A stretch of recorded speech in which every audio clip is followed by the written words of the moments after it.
المضيع للصلاة عباد الله تسلط عليه الشيطان وعشعشت في رأسه الصوارف، ينتقل من واد إلى واد ومن هم إلى هم، يقوم إلى صلاته إن قام وقلبه بغير الله معلق وفكره بما سواه مشغول، يحرك لسانه ما لا يعي قلبه.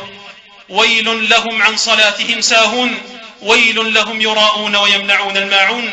تحولت الصلاة عندهم إلى عادة، وقل عندهم فيها الاكتراث، وابتعدوا فيها عن التفقه والتفقد. فيا لطول حسرة من ضيع صلاته، ويله ماذا ضيع، لقد ضيع ركن الدين، ويحه ما أعظم خيبته وما أشد غفلته.